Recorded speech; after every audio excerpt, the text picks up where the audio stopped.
Overshadowed by major historical events, the Islamic Revolution, the fall of the Berlin Wall, or the Revolution of Dignity in Ukraine, Europe's energy industry was undergoing its own transformation. Each of these events forced the continent states to reflect. It forced them to review their dependencies and trade links, leading them to think deeply about Europe's energy future. With each change in global politics, the need for a new perspective on energy sources and their impact on shaping international relations grew. But in the background, there was always Russia. This film will be about the European dependence on gas and how Europe has become dependent on Russia.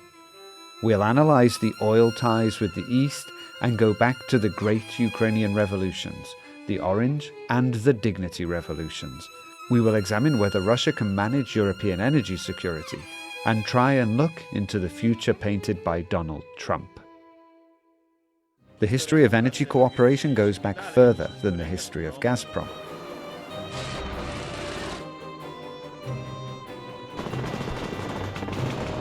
Russia approached Ankara with the idea of creating what we could call a gas hub in Turkey.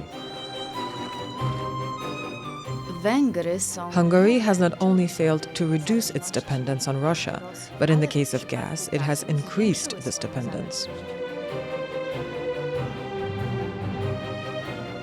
Вновь повторю, Россия дорожит своей деловой репутацией.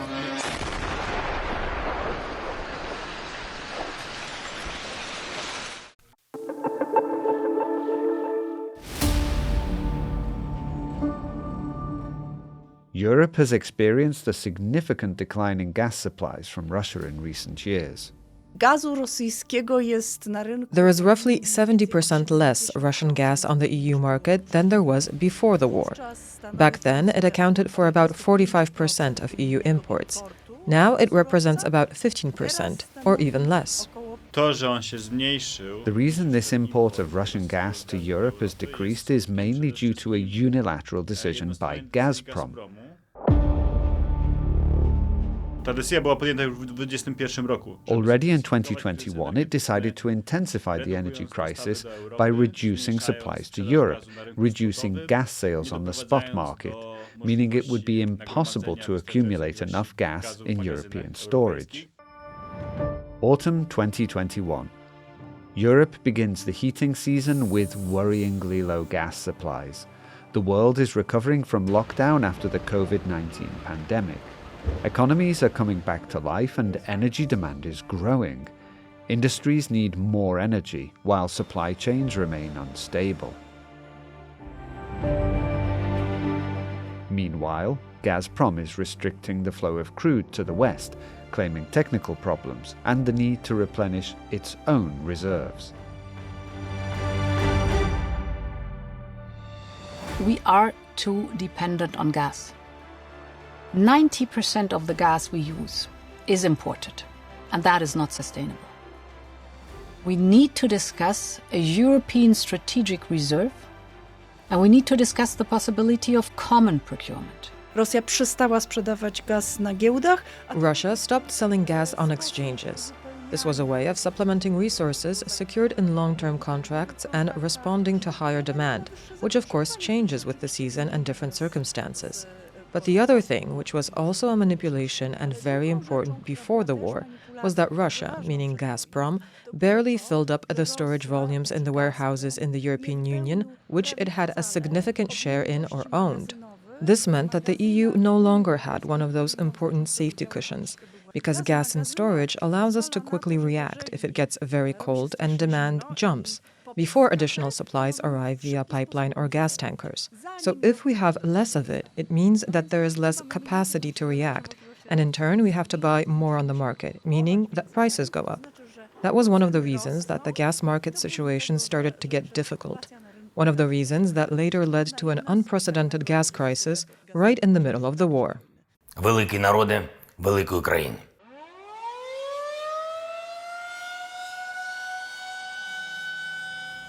Ваше руководство одобрило их шаг вперед на территорию другой страны.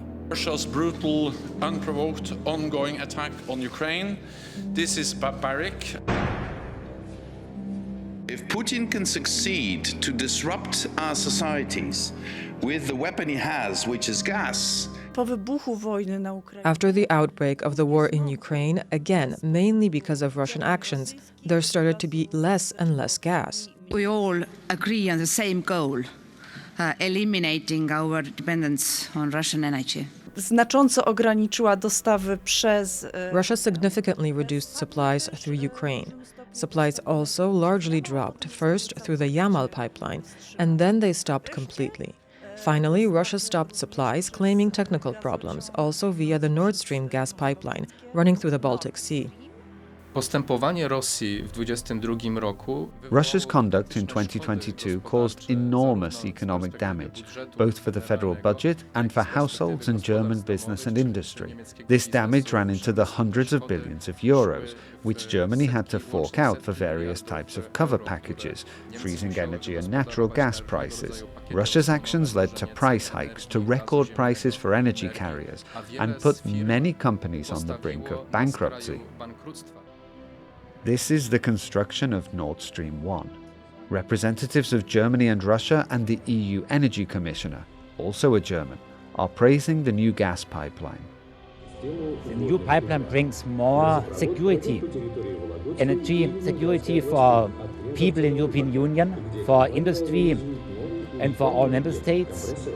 It brings for a long time on a good way to fair prices gas to the member states of the European Union. And I think it's a contract with a win-win effect. It shows a good partnership between Russia and the European Union. Działał od mniej więcej It had been in operation for just over a decade. The Nord Stream 1 pipeline consisted of two pipes, and gas was transported along this route until August 2022. The Nord Stream 1 pipeline consisted of two pipelines, and gas was transported along this route until August 2022. In contrast, the Nord Stream 2 pipeline, construction of which began in the late 2010s, was completed but did not receive all the permits and certification from the German side. Technically, this pipeline was also completed before Russia's aggression against Ukraine, but it was never put to work. No gas was ever sent to Germany along this route. But there were acts of sabotage on this pipeline in September 2022.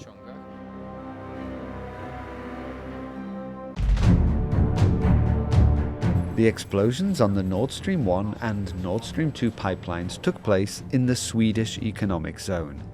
The German media suggested that a company linked to Ukrainian nationals may have been behind the attack, but the Polish investigation did not confirm these reports. In turn, the Swedish prosecutor's office, after conducting its own investigation, decided to close it, concluding that their main objective had been achieved and that further action was not within its jurisdiction. There were also reports in the media of the presence of Russian warships in the area of the pipelines a few days before the explosions, suggesting possible Russian involvement. However, all this is circumstantial evidence and media reports. The perpetrators have not been identified. Energy relations between Europe and Russia have been significantly affected by Russian demands. Po rozpoczęciu pełnoskalowej inwazji Rosji na Ukrainę, Following the start of Russia's full-scale invasion of Ukraine, the Russian government has made some efforts to make it more difficult to deliver Russian gas to Europe. Мною подписан указ, который устанавливает... I have signed a decree that sets the rules for trading Russian natural gas with so-called hostile countries. Contractors from these countries are offered a clear and transparent scheme. In order to buy Russian natural gas, they must open accounts in rubles in Russian banks. Payments for gas will be made from these accounts. Rosja przestała dostarczać Russia has stopped supplying gas to those who refuse to pay in line with Gazprom's unilaterally imposed condition, what was called the rubles for gas scheme.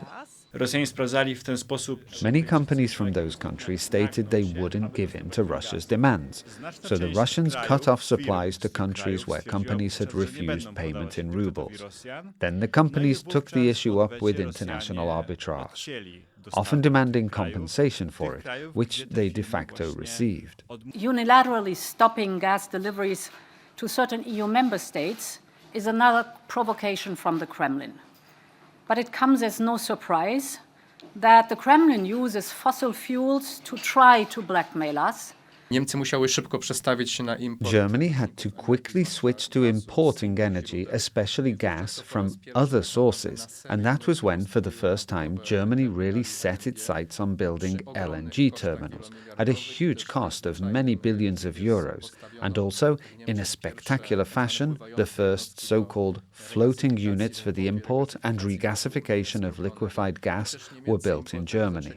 German importers have also started to switch to importing LNG from other sources, mainly the United States. Part of this crisis management also saw the severing of these deep business ties between Germany and Russia in the energy sector. And an example of this is first a takeover and then the nationalization of Gazprom's assets in Germany. Węgry są jedynym krajem w Unii Europejskiej. Hungary is the only country in the European Union that, since Russia's full-scale invasion of Ukraine, has not only failed to reduce its dependence on Russia, but in the case of gas, it has increased this dependence. This dependence is mainly based on the contract signed between Gazprom and the Hungarian company MVM in 2021. If there is Russian gas, then we have energy price cuts. If there is no Russian gas, there are no energy price cuts. Umowa ta wieloletnia opiewa na 15 lat I This multi-year contract is for 15 years and essentially covers 4.5 billion cubic meters of gas per year. Since then, in 2022 and 2023, annexes to this long-term contract have been signed that allow for the import of larger volumes of gas over and above this contracted volume. In 2022, the total number of gas that was sent to Hungary from Russia was 5.5 billion cubic meters. In terms of Hungary's level of dependence on this raw material, it's around 80%. Of course, these quantities vary periodically. We're talking about a certain average dependence. The Hungarian attachment to Russia is not something new, and it was not formed in a war context. It stems primarily from the so-called policy of opening up to the East. This is an economic strategy that Viktor Orbán announced after he had fully taken power, gaining a constitutional majority in 2010. It was then that the Hungarian government put forward the idea that it is no longer worth being dependent on Western influence, especially economically, but also politically. It's beneficial to balance these Eastern and Western influences and always remain open to close economic, but also political, cooperation with countries such as Russia, Turkey, and, going even further, China. Modernity is no longer exclusively a Western category. It is possible to be modern not only in the West, not only in the Western way, but also in the East, in the Eastern way. Huge forces are emerging that are much more competitive than in Europe, partly because of their size, but for various reasons, which Europe does not see, does not want to recognize, and does not accept. As an explanation for its crisis, Europe prefers to lock itself into an outdated theory. I realized that there is a big problem here. If there was this legendary self-correcting mechanism in the Western economic system, it was not working. That's when we decided it was time to look not only to the West, but also to the East. By the end of 2024, about 1 billion cubic meters of gas was annually reaching Hungary through a connector in Baumgarten, in Austria. And to get there, this gas was arriving via Ukraine.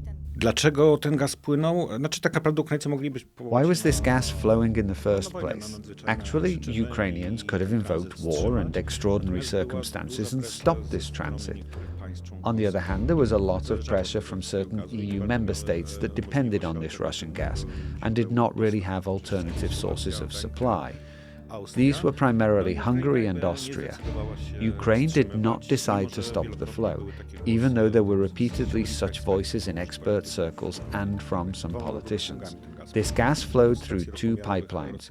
One metering station was seized by the Russians in May 2022, I think, and Ukraine stopped deliveries from that direction, while Russian gas flowed continuously through the other pipeline until January 1st, 2025, when that contract expired.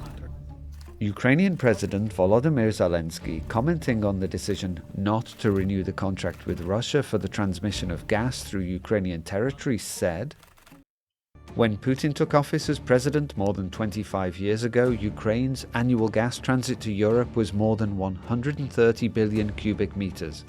Today, it's zero. This is one of Moscow's greatest failures."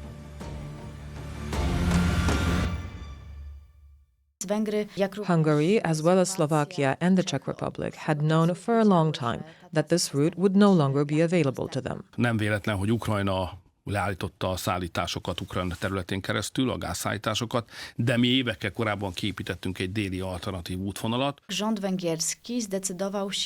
The Hungarian government had decided to increase supply through the Turk Stream pipeline, which by design was built precisely to reduce Russia's transit dependence on Ukraine. Turcja i Rosję łączą dwa gazociągi. Turkey and Russia are linked by two gas pipelines. The first one, which was commissioned in 1990-2000, is Blue Stream, with a capacity of about 16 billion cubic meters. It was the main gas pipeline for supplying gas from Russia, and it fed into Turkey's internal gas pipeline grid. It served primarily to supply gas to Ankara, and partly also to Istanbul and to the Turkish interior. In 2020, Turkstream was commissioned, which supplied gas from Russia in the European part of Turkey.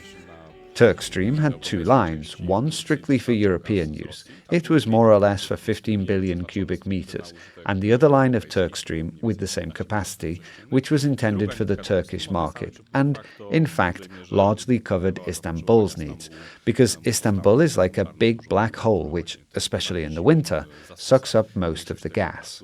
From the bridge, Russian President Vladimir Putin. Turkstream was also created as an alternative to the Trans-Balkan pipeline route, which even before Turkstream was supplying gas to Turkey via that route. But since Turkstream was created, this Trans-Balkan route, its contracts were transferred to Turkstream. The supply volumes didn't change, only the supply route did.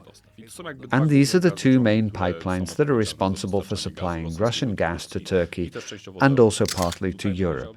I would say that there has been a very interesting twist, partly triggered by the fact that, of course, Russia has lost access to Nord Stream, and now, more recently, the possibility of sending gas through Ukraine as well. So the only route for the transport and the export of Russian energy resources, gas in particular, is Turkstream and Blue Stream. Russia turned to Ankara with the idea of creating something in Turkey that could be called a Turkish-Russian gas hub, which would not only enable Russia to export these raw materials in cooperation with Turkey, but also to create some kind of infrastructure for storing, potentially for liquefying this gas, so that it could be sent to the global markets using Turkish infrastructure. Vladimir Putin referred to it already in October 2022. If Turkey and potential buyers from other countries are interested, we can consider building another gas pipeline and setting up a gas trading center in Turkey with third countries, primarily European ones. This would provide a platform for both supply and pricing, which is crucial in view of today's absurdly high costs. This would allow us to regulate prices at the market level while avoiding any political implications. To jest oczywiście też bardzo ciekawe, ponieważ... This is of course also very interesting because Turkey, as I said, has two gas pipelines connecting it to Russia with a capacity of 15 to 16 billion cubic meters each. So in terms of total capacity, we are talking about 30 billion cubic meters of import capacity, while in recent years, Turkey has only been importing 20 billion cubic meters of gas. This means that there is still an unused potential of 10 billion cubic meters, which Russia is interested in for further increasing its exports to Turkey, but not for Turkey to use on its own. It does not have the capacity to consume this gas, but precisely in order to create an international hub that will use these 10 billion cubic meters for export to other markets.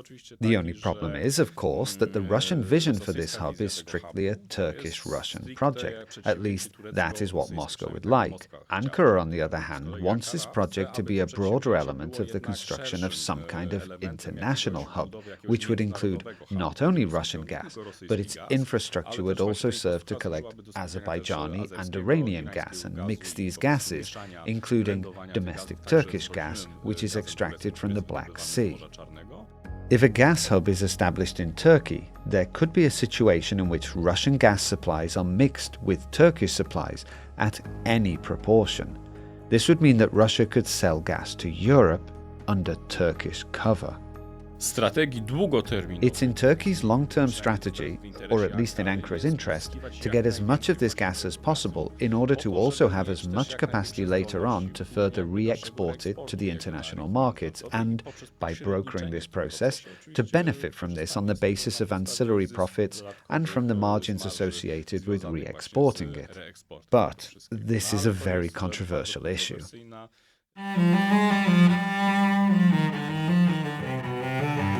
Jedną stroną medalu jest to, że faktycznie jako Unia One side of the coin is that we have, as the EU, reduced our dependence on Russian gas supplies. But if we look at the imports of LNG, that is the liquefied form of the raw material, to the EU from Russia, well, we can see that paradoxically, from 2022 onwards, these imports have been increasing. And in 2024, the total volume supplied from Russia to Europe, which entered EU ports, is some 17 million tons of this fuel. This is a record. We have never imported that much. It is about half of the total LNG produced in Russia. Odbiorcy szukali alternatywnych źródeł. Consumers were looking for alternative sources since the largest pipeline gas supplier began to first manipulate supplies and then significantly reduce them, and a natural alternative source was to look for supplies of LNG. And recently, there has been a bit more of this gas on the market. Europe began buying liquefied gas in much larger quantities and is actually still buying it. LNG, or liquefied natural gas, is gas that has been cooled to a very low temperature so that it reaches a liquid state. This reduces its volume, making it easier to store and transport. No pipes are needed to transport LNG. It can be loaded onto a suitable tanker, transported to its destination, and regasified there. to paliwo płynie z metanowcami. The fuel travels by methane tankers from Russia and goes to EU terminals in France, in Spain, in Belgium, where it is regasified and goes into the EU network. Jednym z kluczowych źródeł One of the key sources of this gas is the United States, while Russia also remains an important supplier. Wciąż od 2022 roku Since 2022, there still hasn't been any real attempt of sanctioning this fuel, with the exception of banning its re-export at EU terminals, which is important. So this dependency in fact still exists, and it's increasing in terms of the EU's dependency on Russian LNG supplies. Rosyjskie LNG, a raczej gigant na tym rynku, firma Novatek, Russian LNG, or rather the giant in this market, the Novatek company, which we must note was founded by Putin's cronies, has gained this position, so to speak, at the expense of the Russian state. The production of LNG in Russia at the plants that Novatek owns, especially the Yamal LNG plant, is exempt from taxation, which means that compared to plants, for example in the United States, which produce LNG under US regulations, the cheaper, tax-exempt Russian LNG is unrivaled. Additionally, those gas deposits are quite well developed, all this making the Russian LNG quite cheap. To nie jest tak, że to rekompensuje. Well, it's not like this LNG is compensating the lost pipeline supply, but it is a fact that Europe has started to import more Russian LNG than it was importing before the war.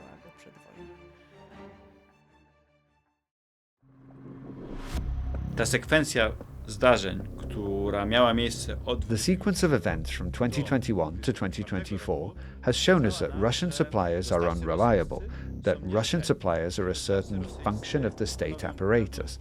Gazprom deliberately fueled the energy crisis in the European Union. jest instrumentem państwa agresora. It is an instrument of an aggressor state, a state that shows absolutely no desire to end the war or to change everything that we in Europe think is wrong.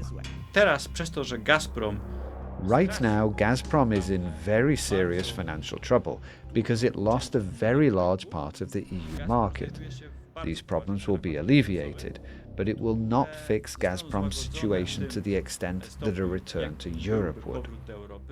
Drogie ceny dla ludzi oznaczają to, High prices for people mean that those people put pressure on politicians. Fortunately, because we live in democracies, that translates into action on the part of those politicians. And that is why this vision of the possible return of certain amounts of gas from Russia to Europe, for some, not all, but for some, may be attractive. powrót do A return to business as usual with Russian suppliers is risky, and this danger is mainly based on the fact that certain economic calculations in Russia will always be overshadowed by political calculations.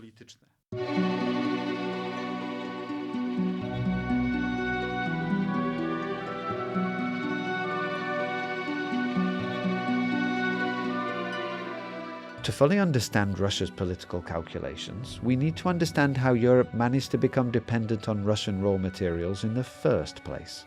Na terenie Związku Radzieckiego w There have Rosji been large reserves of oil and gas in the Soviet Union, now Russia. This is a fact. They became attractive to Europe and to the West, primarily because of the oil crises.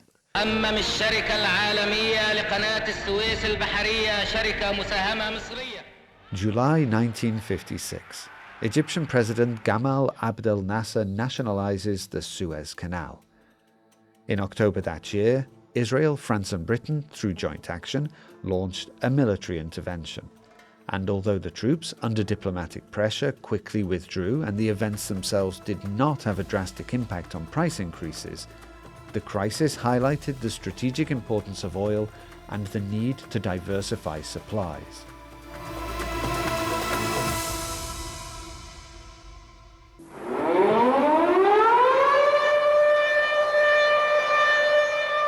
October the 6th, 1973.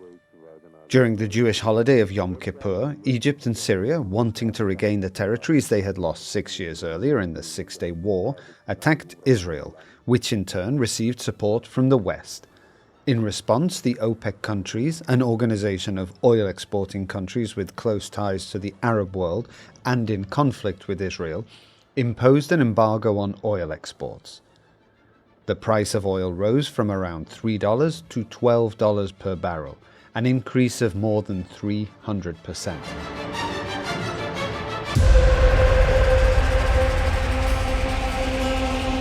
February the 1st, 1979. Ayatollah Khomeini returns to Iran from exile and is greeted by millions of supporters who are opposed to the authoritarian rule of Mohammad Reza Pahlavi. In the days that followed, revolutionaries seized power, and on February the 11th, 1979, they declared the country the Islamic Republic of Iran. In the aftermath of the revolution, Iran's production capacity fell sharply, and so did its exports. This political and economic uncertainty brought markets to a panic, causing prices to rise from $13 to $39 per barrel, an increase of more than 200%.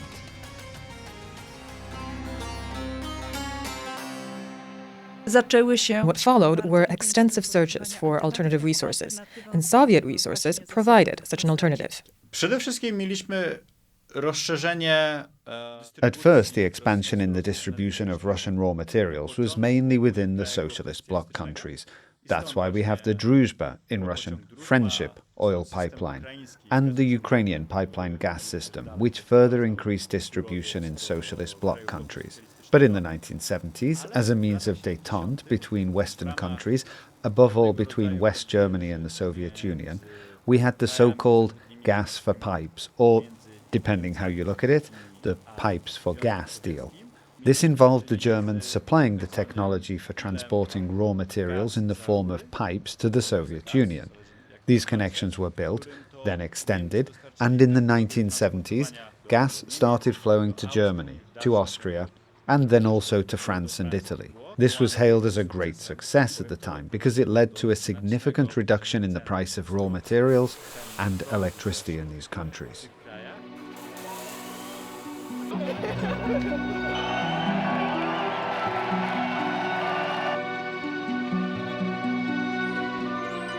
I co istotne, po upadku Związku Sowieckiego, after the collapse of the Soviet Union, the new Russian Federation did not stop in its aspirations of selling its raw materials and entrenching the energy dependence of Western European countries on their resources. Nord Stream is a case in point here, but so is the expansion of capacity on other lines, like Turkstream running to Turkey. This was all the result of a consistently pursued policy of extending dependence and increasing the market for its raw materials, for its hydrocarbons.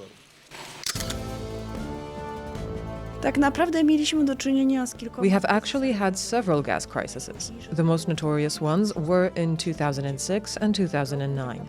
Each time they were related to difficult Russian-Ukrainian gas relations. Z gazem to tak naprawdę od początku niepodległości było różnie. Since Ukraine's independence, Russia has instrumentalized the gas issue to put pressure on Ukraine and to obtain specific concessions. One first such example, some time back, was the division of the Black Sea Fleet. After the dissolution of the Soviet Union in 1991, the Black Sea Fleet, stationed mainly in Sevastopol, Crimea, became the subject of a dispute between Russia and Ukraine. Ukraine was one of the main consumers of Russian gas, but also a transit country. Pipelines delivering Russian gas to Europe passed through its territory. Ukraine's economy was in a difficult situation, and it regularly failed to pay for natural gas supplies on time. By the mid-1990s, Ukrainian gas debts were growing and ran into the billions of dollars. To end the impasse, Russia offered a barter settlement. In exchange for the possibility of leasing naval bases in Crimea, Ukraine received a write-off of part of the gas debt. And additionally, most of the Black Sea Fleet went to Russia. Ukraine 2004. The country is divided. The East looks to Moscow, the West glances towards Europe. Presidential elections are approaching, with two main players on the scene. Viktor Yanukovych, Prime Minister, the Kremlin's favorite, tough, cold, supported by the oligarchs. The other, Viktor Yushchenko, pro-Western, charismatic, wanting democratic reforms and more cooperation with Europe. The election campaign is tense and aggressive. An anti-Yushchenko campaign is underway in eastern Ukraine. Posters suggesting the people of Donbass, in the eyes of Yushchenko, are third-class citizens. Or, more straightforwardly, comparing the Western candidate to Hitler. It shows that the Kremlin narrative of a Nazi regime in Kyiv is nothing new. But it was not just words. Yushchenko was poisoned. He lived to tell the tale, but his face bears the consequences. November the 21st, 2004. The runoff of the presidential election. The official results show the victory of the Kremlin candidate Viktor Yanukovych. International observers claim massive election fraud. News of intimidation and fraudulent votes are being voiced. Kyiv turns into a sea of orange flags, the color of Yushchenko's campaign. Hundreds of thousands of people are protesting in Independence Square in the capital. Meanwhile, supporters of Viktor Yanukovych are also protesting. This is Donetsk, and the wife of Viktor Yanukovych, who, like the Kremlin elite today, has no doubts about who is responsible for the protests in Kyiv. Dear friends, I am from Kyiv. I can tell you what's happening there. It's an orange Sabbath. It's all from America. Stacks of oranges, an orange sea, an orange sky. It's a nightmare.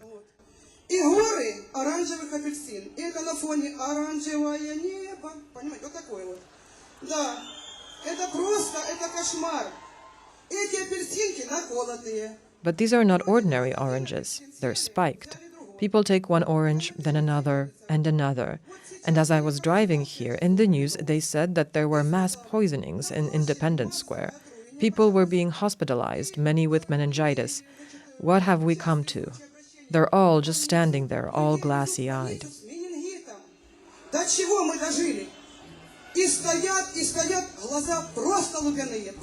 Stories of oranges turning people into zombies who support Yushchenko did not help the pro-Russian cause. The runoff was repeated and Viktor Yushchenko won. Ukraine, at least temporarily, broke out of Moscow's tight embrace, and Putin decided to reach for another weapon: gas. Przełom 2006 roku. It was the turn of 2006 when Russia halted supplies to Ukraine, demanding an almost five-fold increase in price. Until then, the Ukrainians were getting very cheap gas. It was about $50 per 1,000 cubic meters. Then, suddenly, Russia demanded more than $200, which the Ukrainians did not agree to.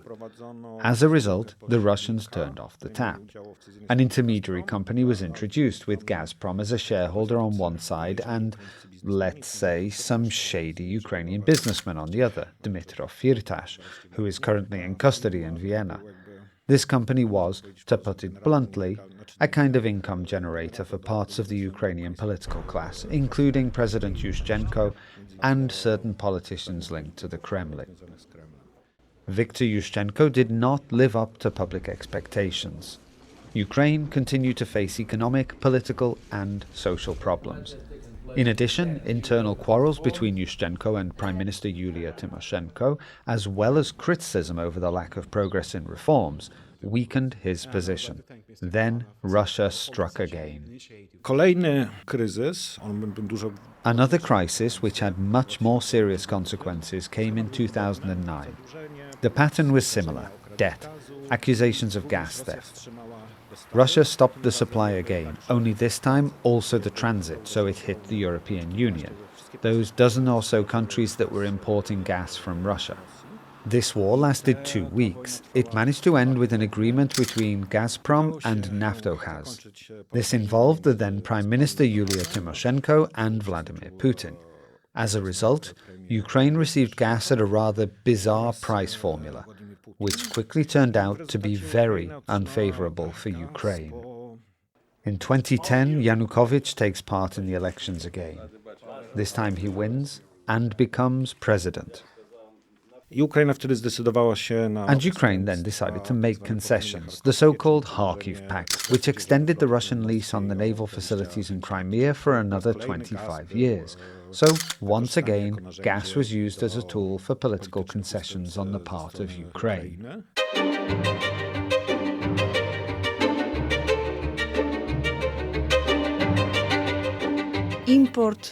Oil and fuel imports into the EU have fallen by more than 85% compared to pre-war levels. W 2021 roku in 2021, 1 in 4 barrels processed at EU refineries was Russian.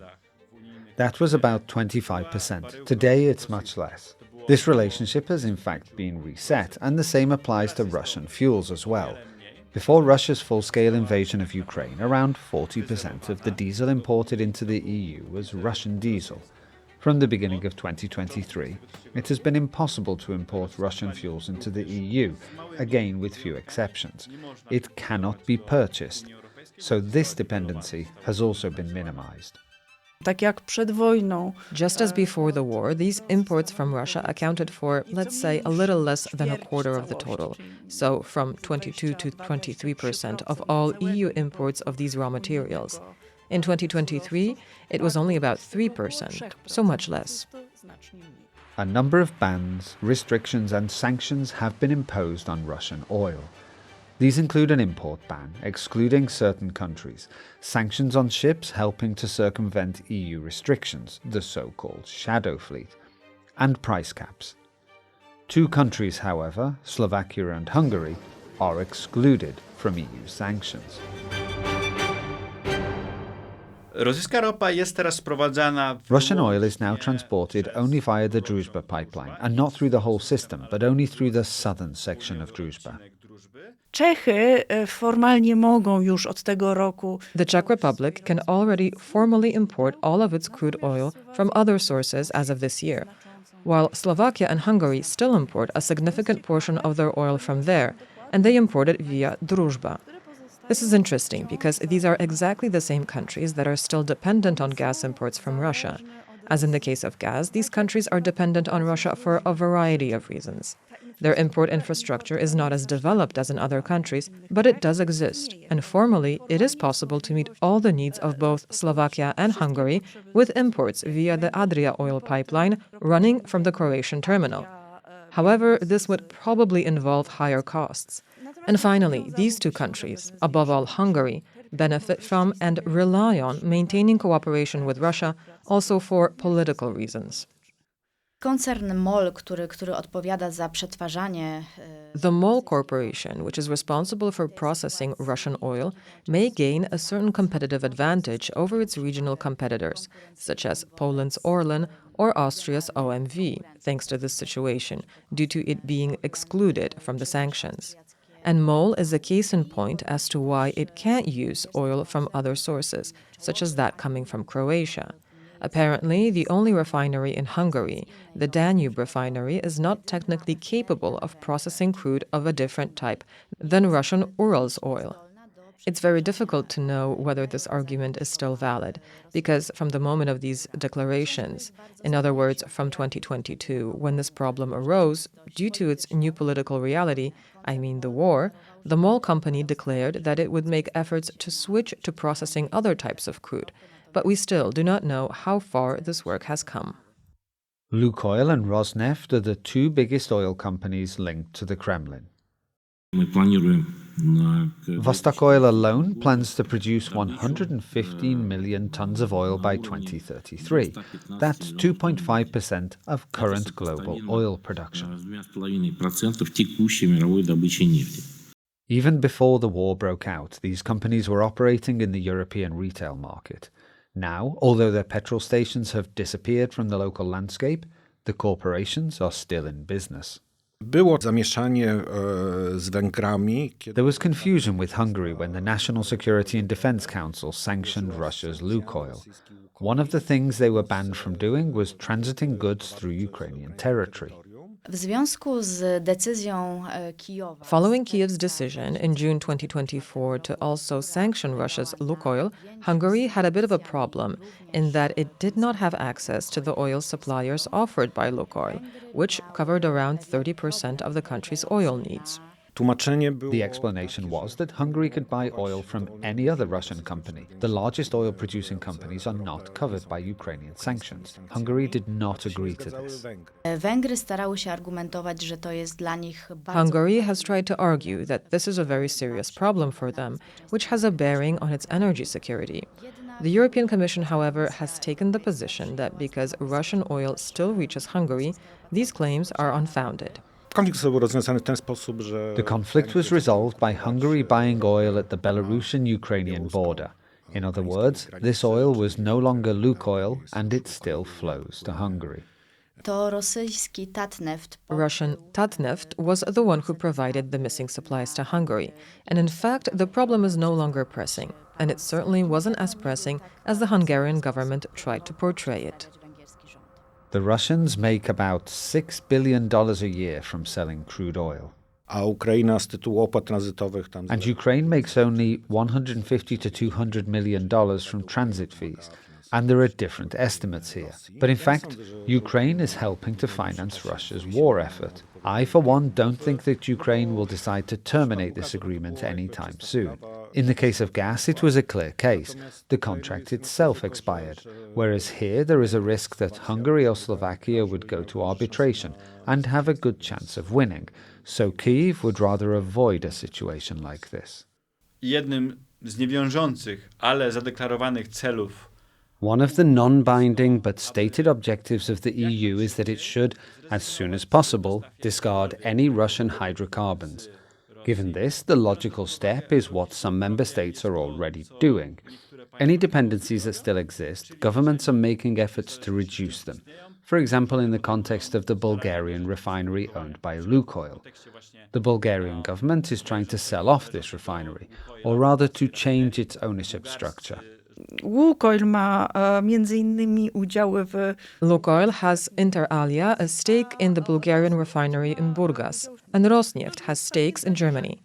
It's important to remember that there is no Russian oil flowing to these refineries now due to the adopted sanctions. But these are assets in a quite important strategic sector, and the future of these investments is quite important for the future of the refinery sector in the European Union. It's also characteristic that this is not a simple decision to just get rid of Russian companies in this sector. It is confirmed by the recent German decision, extending for the 5th time the trusteeship over these Rosneft assets in German refineries. Współpraca między Niemcami a Rosją w sektorze The cooperation between Germany and Russia in the oil and fuel sector was not as deep as in the case of gas, but it was important. Russia was the largest supplier of oil to Germany, accounting for roughly 30 to 35% of imports, and the other pillar of this cooperation was, again, business cooperation. German companies were active in oil and gas production in Siberia. They operated there in cooperation with Gazprom. The projects were located in the Novi Urengoy region in western Siberia, which is one of the key areas for gas and oil production in Russia. In turn, the Russians were active in Germany. Rosneft still owns shares in 3 German refineries. to jest rafineria w Karlsruhe. These are the refinery in Karlsruhe in Baden-Württemberg, in Faubourg and Neustadt in Bavaria, and in Schwedt in Brandenburg, right on the Polish border. These are 3 important German refineries, and this makes Rosneft the 3rd largest oil company in terms of oil processing in Germany. In Germany, a trusteeship over assets controlled by Russia has been introduced. What does this mean in practice? The formal owner of the refineries, in this case Rosneft, lost the right to manage the assets. These came under the control of a government-designated body, in this case the Federal Network Agency. Importantly, this is not nationalization.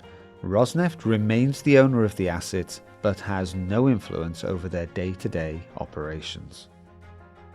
Niemcy finalnie nie zdecydowały się do dzisiaj. Germany has not, to this day, ultimately decided to expropriate these assets, although they have the legal possibility to do so precisely for energy security reasons. If they wanted to do so, they have the legal possibility to expropriate these assets for the state to take them over. Germany has chosen not to do this. From a German perspective, it was an easier path to choose, but one that also relies on cooperation with Russia. Namely, in spring 2024, an agreement was reached between Berlin and Rosneft. The Russians will voluntarily sell their shares in German refineries. In this way, Russia also gained time. From spring 2024 until today, nothing has happened in this regard. Everything indicates that the Russians are in fact simulating talks on the sale of these assets and playing for time, hoping that the geopolitical circumstances will change and they will either gain a better negotiating position or not have to divest themselves of these assets at all. In the meantime, there was speculation that talks were going on with a Qatari investor or a Kazakh investor. But ultimately, after some media reports, there is silence. And for over a year now, these talks have not resulted in anything serious.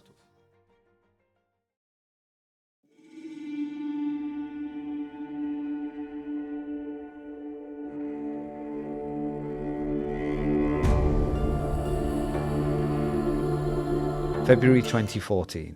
Viktor Yanukovych, the pro-Russian president of Ukraine, has to flee the country. The revolution of dignity is succeeding. That same month, Russians appear in Crimea. Rewolucja Godności, albo tak jak... The Revolution of Dignity, or Euromaidan as it was originally called, was a public reaction to President Yanukovych's refusal to sign the European Union Association Agreement, which was socially perceived as a resignation from European Union membership in general. It lasted 3 months and ended in bloody fighting in Kyiv, the deaths of hundreds of people, and Yanukovych's flight to Russia. March the 18th, 2014. Russia officially annexes Crimea. April. Protests by pro-Russian activists erupt in the Donbass. They declare the regions independent. The separatist People's Republic of Luhansk and People's Republic of Donetsk are created. Russian troops enter the Donbass. On April the 14th, 2014, the Ukrainian government announced an anti-terrorist operation. A day later, the first intense clashes between Ukrainian and Russian troops took place. War has broken out in the Donbass.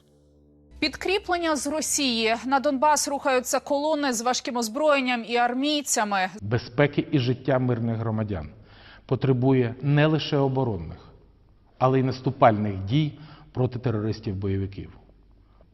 Ми будемо наступати і будемо звільняти нашу землю. Pod względem gazowym to miało spore znaczenie, gdyż na szelfie Krymu. In terms of gas, it was quite significant because there was a lot of production on the Crimean shelf. It was something around 1 billion cubic meters per year. The pro-Russian rebellion was supported by Russian troops in the Donbass and also had an energy dimension since, as a result, Ukraine lost all its anthracite mines. For some power plants, this was the only fuel for electricity production. Then in 2015, the gas dispute started, and as a result, Ukraine simply stopped buying Russian gas. Wydaje mi się, że ta Rosja to... It seems to me that Russia has been violating borders for a while now, and some countries have felt these violations more and some less. In 2014, there was indeed the annexation of Crimea. There were targeted sanctions. Well, unfortunately, they were not that significant. Indeed, it seemed to many that this was a war, or maybe not a war, but a conflict somewhere far away on the outskirts of Ukraine, far away from us, far away from the border of the European Union. Angela Merkel na agendzie unijnej. Angela Merkel on the EU agenda represented a position seemingly quite unequivocal. That is, she supported sanctions against Russia, but these sanctions were quite mild, so to speak, and above all, they did not affect the energy sector at all. Donald Tusk, wówczas premier. Donald Tusk, the then Polish prime minister, proposed a so-called energy union. In his optics, it was supposed to serve exactly the purpose of independence from Russian energy resources, increased transatlantic cooperation, and energy support for Ukraine. This was then creatively transformed by the European Commission, and the issue of supply security became one of the pillars of what the energy union has become, and still exists in EU thinking today. Wydarzenia 2014 roku nie tylko zatrzymały The events of 2014 not only failed to stop the building of an energy alliance between Germany and Russia, or did not lead to a revision of that concept of this strategic alliance, but led to a final tightening of the alliance. It was in 2015, i.e. after those events of 2014, that, among other things, the Nord Stream 2 project was launched, which had the political backing of Berlin until the very end. But there were also asset swaps between German and Russian companies in the energy sector, which had tragic consequences from a German perspective. As part of this exchange of assets, and this was between Gazprom and Wintershall Dea, some gas pipelines in Germany ended up in Russian hands, and so did the largest gas storage facility in Germany, in Reden in Lower Saxony. The Germans in turn obtained stakes in mining projects in Siberia and Russia, which German companies lost after 2022. Ten 2014 rok nie zmienił mentalności. 2014 did not change the mentality of the Western elites. It did not change the perception of Russia as a threat, and it did not lead to a revolution in thinking that we need to become independent from Russia as soon as possible, because this dependence is suffocating us. Various infrastructure projects with Russia continued to be pushed after 2014, Nord Stream 2 being the crowning example. Niemcy wiedzieli, jaka jest Rosja. The Germans knew what Russia was like. On the other hand, they knew what it was like towards its neighbors, towards the countries which, from their perspective, from the Russian perspective, are, let's say, in their sphere of influence. On the other hand, Germany did not want to see that Russia could also use the instruments and the advantages it had gained against the countries of Western Europe. It is all about these myths that Russia is a supposedly reliable supplier for the West, but also that this mutual economic cooperation, which brings mutual benefits, will have a stabilizing effect and will ultimately lead to Moscow not wanting to risk these economic benefits for political ends. The Germans, of course, knew that this could happen in relation to Ukraine or even Poland, but they did not want to believe that Russia could also use these instruments against Germany, against these big players. This defied German logic, and it was ultimately a certain naivety or miscalculation. This led to disastrous consequences for Germany when the war in Ukraine in 2022 already broke out. Samo to, że te sankcje z 2014 roku nie były. The very fact that those 2014 sanctions were not so painful for the Russian Federation was interpreted by the Kremlin as a weakness of the West. One can assume that by this case study alone, the Russians thought that in 2022 a full-scale invasion would also not lead to serious sanctions against Russia. that again a restrictive economic hit would not be so painful as to lead to some changes in the functioning of the Russian economy, that the potential benefits of the invasion outweighed the potential disadvantages. The fact that in 2014 the West was not ready to introduce serious sanctions suggested that in 2022 and later it would again not do so. I suspect that's how it was interpreted in the Kremlin. Natomiast rzeczywiście trzeba było. But as I said, different countries in the EU have approached the issue of dependence on Russia in different ways. The best examples are, firstly, the Baltic states and Lithuania, and secondly, Poland, which has actually been pursuing this policy of diversification and moving away from its dependence on Russia for years. The Świnoujście terminal was built as a result of this. It's the reason behind launching the Baltic pipeline during the war, just right after it broke out. And thanks to this, it was possible even before the war to end and not to renew the transit contract. And after the war began, it made it relatively easy for Poland to survive the fact that Russia stopped the supply of gas to Poland earlier than expected, because Poland was also planning not to renew the gas supply contract from Russia. Ukraińska konsumpcja gazu spadła. Ukrainian gas consumption dropped significantly, first because of the crises in the 1990s, then due to the gradual closure of energy-intensive enterprises and industry. When Ukraine became independent, it consumed more than 100 billion cubic meters per year.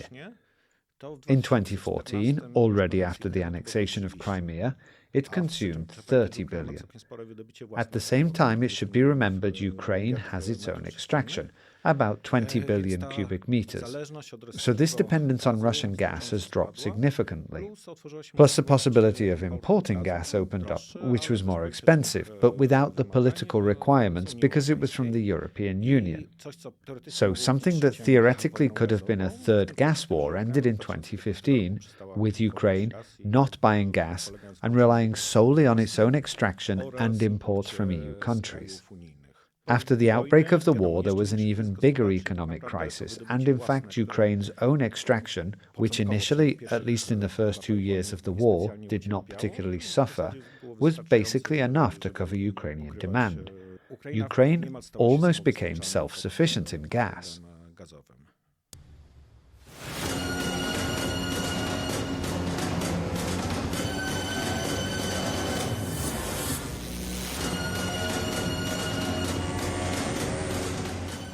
On February the 9th, 2025, Estonia, Latvia and Lithuania, with the presence of the President of the European Commission and the President of Poland, disconnected from the Russian electricity grid. Symbolically, this moment looked like this.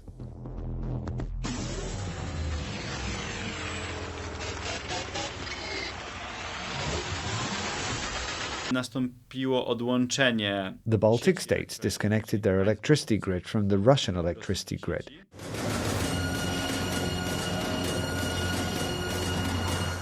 Co stanowi taki This constituted a final nail to the coffin of this dependency. Is a process having different phases or different stages, which we could call internal decisions. Europe used Russian electricity to a minimal extent. Here the exceptions were the Baltic states and Finland.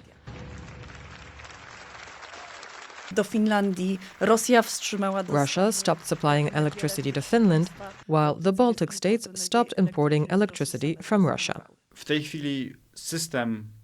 At the moment, the Baltic states system is synchronized with the EU system to such an extent that they actually form one system, which cannot be destabilized by external actors such as Russia. These were primarily security issues. In such an important, sensitive sphere, it is worth relying on entities with whom we have a lot in common and are also strategically trusted. In practice, Lithuania, Latvia and Estonia were connected to Russia by transmission lines. This is, of course, a legacy of the Soviet Union and the Soviet energy system. To end this, the Baltic states would have to build or upgrade transmission lines connecting them to European countries. When they did this, dependence on Russia was cut off and the shortfall was made up with electricity coming from power stations in Poland and other countries. Natomiast ja myślę, że też państwa... On the other hand, I think also the Baltic states see their future on many levels, including its electricity future, in cooperation with Europe. They are all strongly developing renewable energy sources. Lithuania hopes to export electricity in the future and would be happy to do so to other European Union countries that are also undergoing an energy transition and share other common non-energy values. Russia is able to use electricity for its own purposes. Ukraine is an example of this. Do 24 lutego Up to February the 24th, the Ukrainian electricity system was synchronized with the Russian and Belarusian systems. It was a single entity. However, after the Revolution of Dignity, efforts to connect the Ukrainian system to the EU began, and this went on for many years. On the very day when the war broke out, a test operation of the Ukrainian system as an island was planned. They would separate from the Russian system but would not yet be joined to the EU system.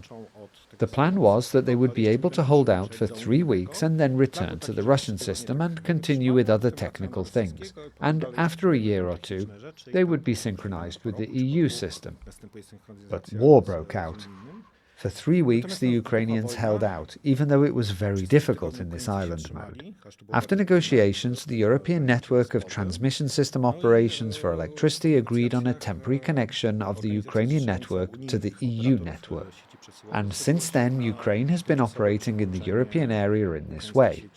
As we know, the Russians were counting on this war being completely different, so they did not attack the electricity system at all in the first days, although they could have caused huge problems. As we know, they were counting on a swift victory.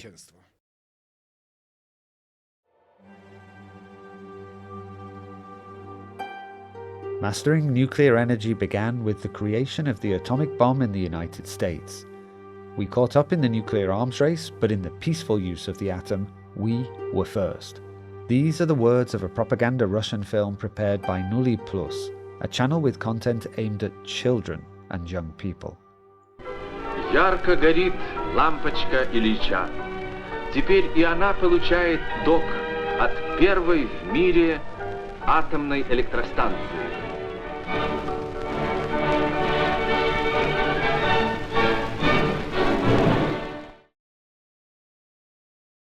The Russians were indeed the first to build a nuclear power plant. It was a facility in Obninsk, about 100 kilometers from Moscow.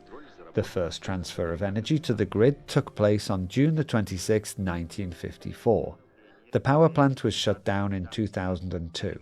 Today, Russia has 35 power units in 11 nuclear power plants, making it one of the world leaders in nuclear power production, and has led the westward expansion in this domain. W Europie mamy szereg rosyjskich reaktorów jądrowych. We have a number of Russian nuclear reactors in Europe. There are nuclear power plants using Russian technology in EU countries, in Finland, Bulgaria, the Czech Republic, Slovakia, Hungary, and Ukraine. This means technical dependence and that Russian subcontractors are still responsible for providing various services there. Moreover, in most cases, the reactors are also supplied by Russian entities, with Russian-produced fuel. Advanced work is currently underway to develop alternative supplies of fuel that can be used in these reactors. The U.S. Westinghouse is involved in this work, and tests are underway, with trial deliveries to some reactors already taking place. Similar work is going on with French entities, so here we can see progress and diversification efforts.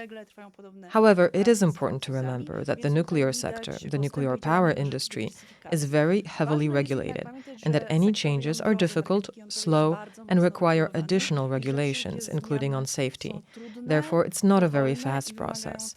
All countries have some kind of stockpile of nuclear fuel, which, by the way, they accumulated in larger quantities after the outbreak of the war. So they have been preparing in some way for, let's say, possible disruptions in the supply chains. I am not sure if and when and under what conditions Russia could decide to stop the supply of nuclear fuel, since it's quite a powerful instrument, and it is also bad for business. So far, we have not seen any cases of this. Importantly, there is one country that not only has these historical dependencies on Russia in the nuclear energy sector, but is also actively developing cooperation.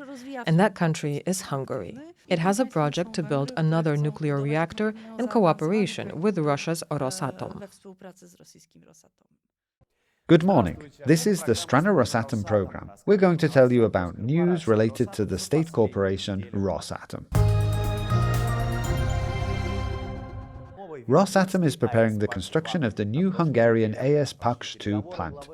Last week, the head of Rosatom spoke with the Hungarian foreign minister. Hungarians have managed to hold up Russian involvement in a project to expand the Paks nuclear power plant, where 2 additional reactors will be built in addition to the existing 4 that have been in operation since the 1980s. The Paks plant itself is post-Soviet infrastructure that will be expanded following a 2014 decision. The first concrete, like a child's first breath. It's going to be a massive nuclear structure, a massive facility. Luckily for Hungary, the Russian nuclear industry has so far not been sanctioned by the European Union. Therefore, Budapest can afford to involve such a subcontractor in this project. The war situation has also forced both parties to slightly change how this agreement is supposed to work. Moreover, the European Union has repeatedly questioned specific provisions, including the fact that the project was assigned to Rosatom without a proper tender procedure. And most importantly, the project is very behind schedule. At the moment, the earliest date for delivery of the finished reactors is 2035. Far too late from the point of view of the lifespan of the current 4 reactors, which are to be phased out. It's difficult to imagine that Hungary could somehow replace the Paks project with another solution, and therefore it will be very important for Hungary to maintain Russian involvement. While there have been attempts to involve France, which also has a part in the project, it's ultimately unlikely to be able to fully replace Rosatom. It's also important to realize that Russia remains a very important player in general in the global nuclear fuel cycle, because it's an important producer of uranium, but also a supplier of uranium enrichment and conversion services. Moreover, it has close political and non-political relations with the world's largest uranium producer, namely Kazakhstan. This means that the question of Russia's global role in the nuclear fuel market is one of importance in terms of its influence and of Western dependence on Russia.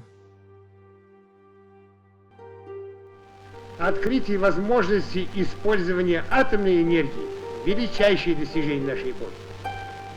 Так будем же трудиться над тем, чтобы это открытие развивалось только в мирных целях на благо всех народов мира.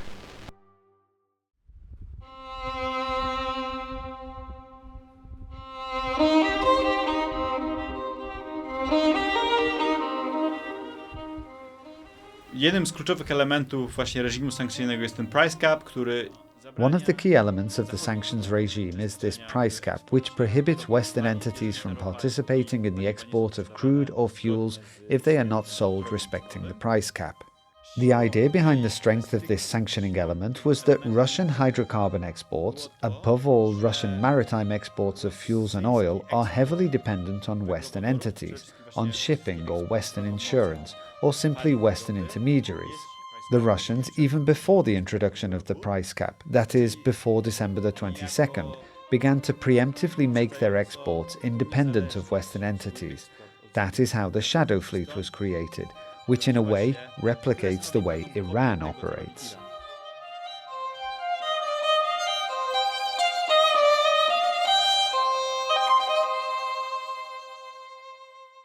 We see all across Europe different hybrid attacks, whether it's sabotage acts, we see cyber attacks, also dangerous shadow fleet. Risks posed by the shadow fleet are enormous, and this is not a topic we take lightly, and I know that you are on the same position. The Shadow Fleet is an organized network of merchant ships used to circumvent international sanctions, especially in the transport of restricted goods. In this case, ships that transport sanctioned goods such as oil are often registered in countries that do not impose restrictions on trade with Russia. By changing their flag, they can circumvent controls of their goods. Instead of Russian companies transporting the goods directly, contracts are made with third-party companies. These companies and intermediaries organize the transport and transshipment of raw materials, making it difficult to link specific goods to Russia. In addition, sanctioned goods are often transshipped in international waters far from the ports. This makes it possible to change the identity of the cargo as well as the owners of the goods, making it difficult to prosecute illegal transactions. Direct transfers between banks can be scrutinized by sanctions monitoring authorities, but with the right financial technologies, such as cryptocurrencies or the use of alternative payment systems, these can be avoided. The shadow fleet is a complex mechanism that Russia uses effectively. Z rosyjskich portów bałtyckich wypływają statki. There are ships sailing out of Russian Baltic ports that are neither insured nor owned by Western entities and are in fact registered in third countries. This gives rise to risks such as accountability if there is a malfunction of one of these tankers. One such case already took place. Fortunately, the spill of raw material and pollution was not on a large scale. On the other hand, we do not know what will happen if this does happen, who will pay for it, and how will it be covered by insurance. The shadow fleet is one of many mechanisms for circumventing sanctions. We have made a separate video covering this topic in detail, and it's available on our channel. The link's in the description. An unprecedented shakeup is taking place in international politics. Donald Trump's administration is pushing very hard for an end to the war in Ukraine and some normalization of relations with Russia.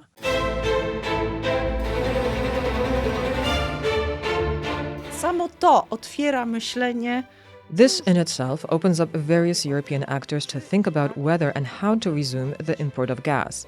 Surely many players are in some way interested in this, if it were politically acceptable. This is confirmed by media reports that talks are underway with some American investors about taking over a stake in Nord Stream 2. It's worth remembering that explosions in the Baltic destroyed 3 of the 4 pipes that were built, both Nord Stream 1 pipes and one Nord Stream 2 pipe.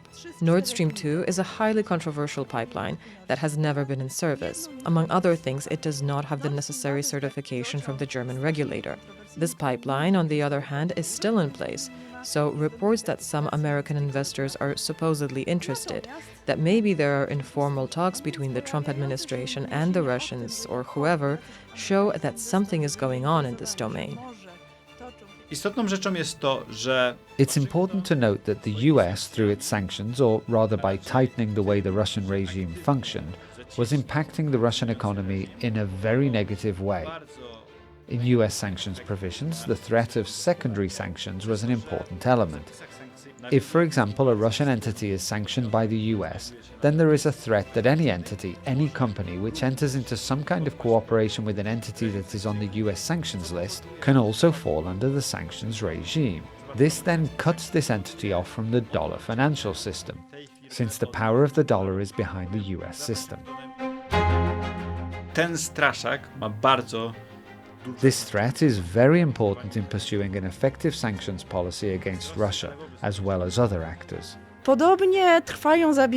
Similarly, there are ongoing efforts by Slovakia and Hungary, but especially Slovakia, to resume the possibility of Russian gas transit through Ukraine. We know now that EU leaders have agreed to get Slovakia to agree to military and non-military support for Ukraine. They have agreed on the wording they will use to appeal to the Commission to facilitate a solution to enable this transit. Wystarczy przywołać wypowiedzi. It's worth recalling the statements of the Hungarian government, who link their attitude to the extension of the EU sanctions with Washington's attitude. So far, the sanctions have been extended, and this regime has worked.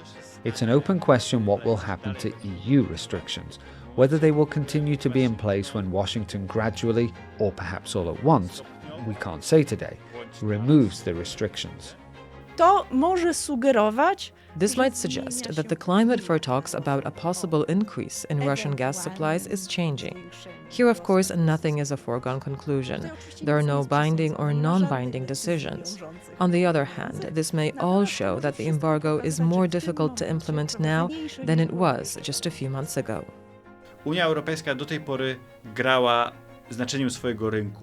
The EU has so far played on the importance of its market. By depriving Russia of access to its market, it has hit the Kremlin's coffers. However, when it comes to the enforcement of certain sanctions, for example, active prosecution of those who violate sanctions, the difference between Washington and the EU is quite significant. Therefore, there is doubt as to whether the member states and Brussels will be able to exert their determination at a time when the US is, in a way, washing its hands of the sanctions and is not actively pursuing those who break them. The question is whether the European Union is able to pursue the same sanctions course even more intensively than it did before.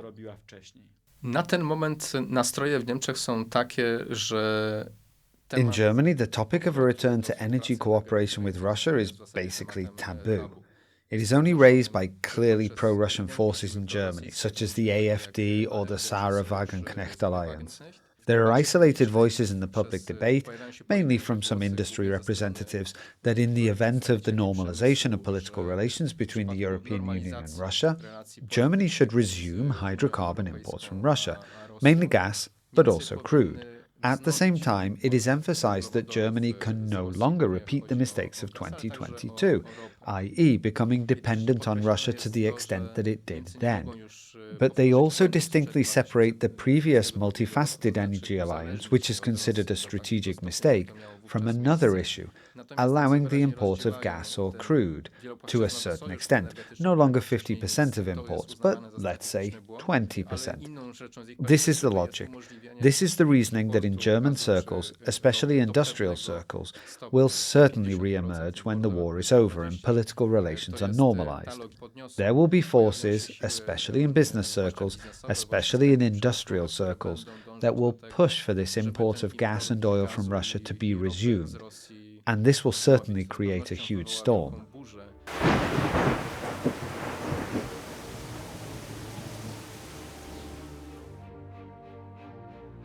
The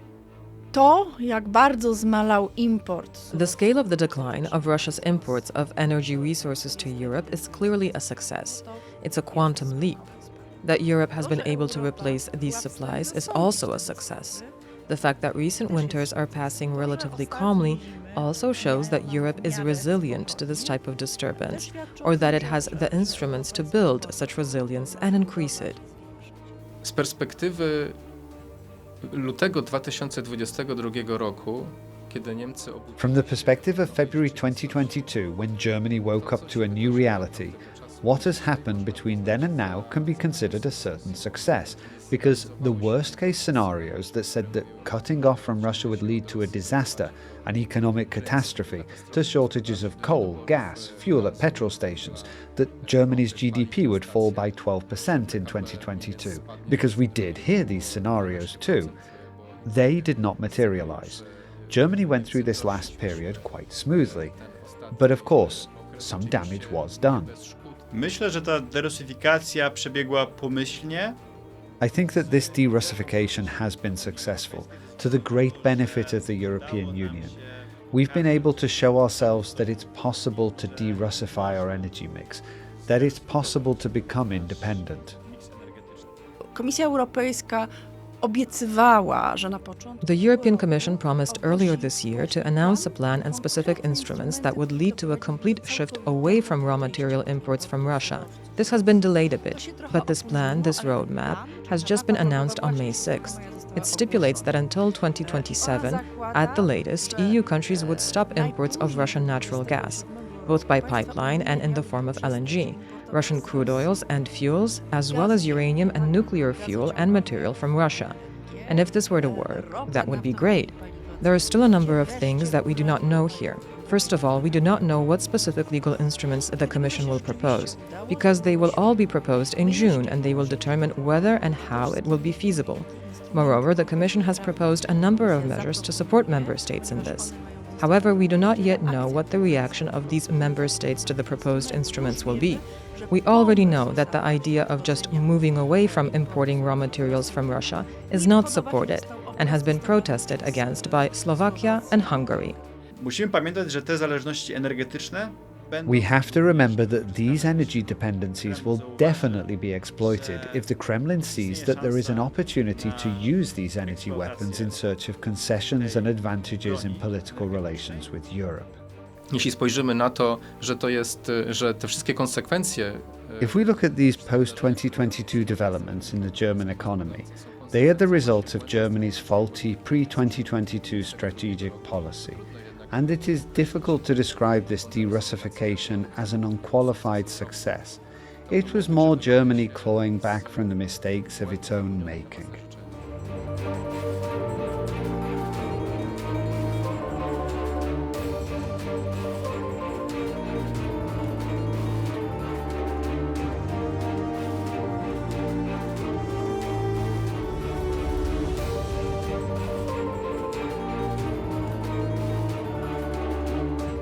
You'll find the full report on EU energy ties with Russia by Agata Łoskot-Strachota on our website.